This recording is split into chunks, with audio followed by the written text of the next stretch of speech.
details. President Abdel Fattah el-Sisi received a phone call from his Kenyan counterpart, William Ruto, on Tuesday. During their telephone conversation, the two leaders discussed the latest developments in the Sudanese crisis. Presidential spokesman Ahmed Fahmy said they had agreed on the importance of continuing efforts to reach a comprehensive and sustainable ceasefire. President Sisi and President Ruto also expressed their support to peaceful dialogue efforts, as well as a resumption of a transitional stage with the aim of achieving peace and stability, in addition to enhancing the development and reconstruction path in Sudan. The two sides further probed means to push forward bilateral ties, especially at the trade exchange level, in addition to expanding Egyptian investments in vital sectors in Kenya to consolidate the country's development efforts. Both leaders agreed to continue consultations and coordination over issues of mutual concern in the coming stage, especially a support of the joint African action in light of the vital role played by Egypt and Kenya in this regard.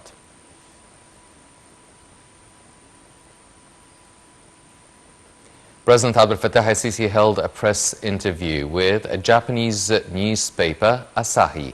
The interview with the newspaper's editor-in-chief tackled a number of files, including the Egyptian-Japanese relations and bilateral cooperation regarding a number of international issues and crises.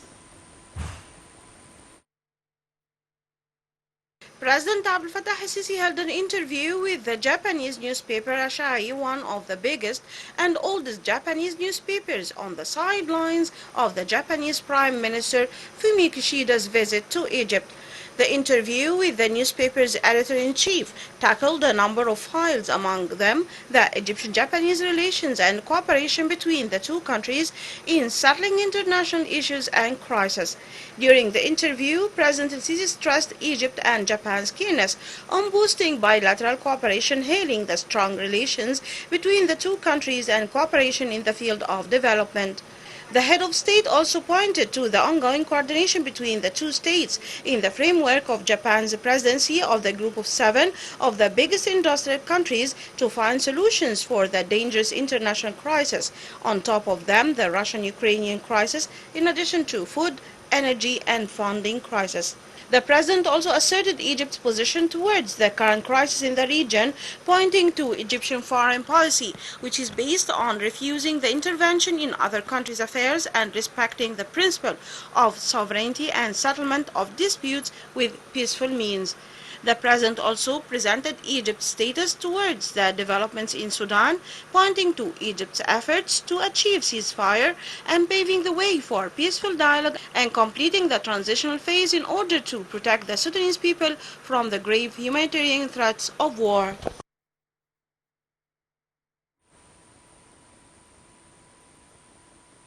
Prime Minister Mustafa Madbouli stressed on the significance of following up implementation of current projects of the Decent Life presidential initiative to upgrade the countryside.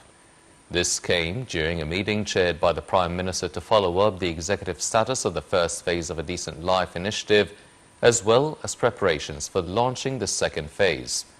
During the meeting, Premier Madbouli asserted the importance of accelerating the finalization of service complexes to help the residents after receiving the units. The first phase of Decent Life covers 1,477 villages in 20 governorates nationwide.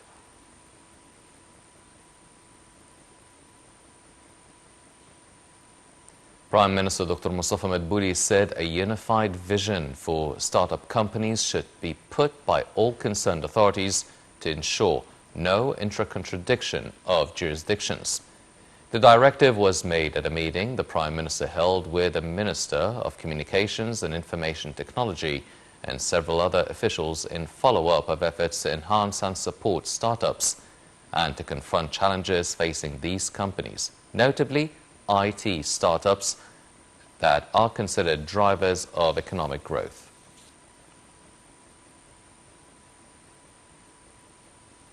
Prime Minister Mustafa Madbouli stressed on the significance of following up the implementation process concerning transportation projects in a bid to achieve development aspects and facilitating the movement of citizens and goods.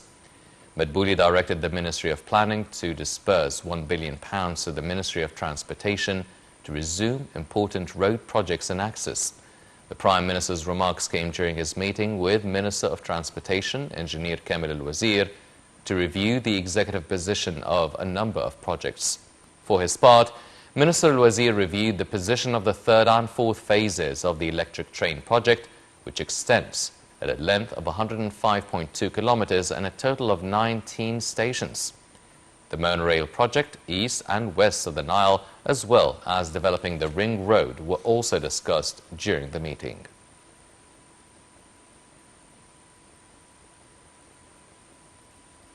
The General Coordinator of the National Dialogue, Diyar Ashwan, invited representatives of the Egyptian and foreign press and media outlets accredited in Egypt to attend the opening session of the National Dialogue at the Nefertari Hall exhibition complex at Nasr City on Wednesday.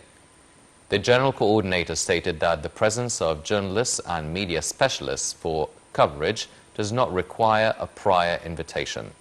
The representatives of the Egyptian press and media outlets will have their invitations according to letters and cards of accreditation from their unions and organizations. 4 representatives of the foreign press and media accredited in Egypt will have invitations from the State Information Service.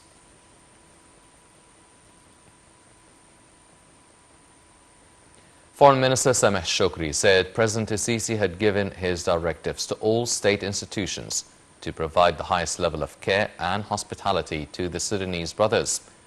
During his meeting with Ambassador Dafa'allah Al-Hajj Ali, the Special Envoy of Lieutenant General Abdel Fattah al-Burhan, head of Sudan's Sovereign Council, Shukri stressed the need to reach an immediate ceasefire and for all parties to commit to a truce. The top diplomat reiterated that Cairo is keen to deal with the crisis in Sudan as an internal matter, calling on international and regional parties to respect Sudan's sovereignty and not to interfere in a way that could ignite the situation and shed more blood. During the meeting, the Sudanese envoy delivered an oral message from the head of the Sudanese Council to President Sisi over the latest developments in Sudan. Al-Burhan expressed gratitude for the leadership in Egypt and for the Egyptian people over the warm welcome of Sudanese citizens fleeing the war in the country. Meanwhile, Kastal border crossing between Egypt and Sudan is witnessing a flow of buses carrying many nationalities into Egypt to be sent back to their home countries. The crossing is one of 3 evacuation points from Sudan to Egypt, along with the Arquin crossing and Port Sudan Harbour.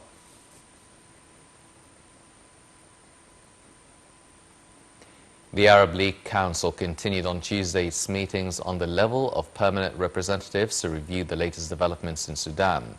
The council meetings on Monday were presided by Egypt, which said it has received over 40,000 Sudanese citizens since the start of the crisis from the Kastal and Arquin border crossings. It said 2,500 from other nationalities also arrived in Egypt fleeing Sudan. The Arab League meeting coincides with the convention of an emergency meeting of Arab social affairs ministers and another Arab health ministers. The 2 meetings are held in response to a call by Arab League Secretary General Ahmad Abul Ghaid to create a common Arab stance towards the crisis and its humanitarian and health repercussions on the Sudanese people.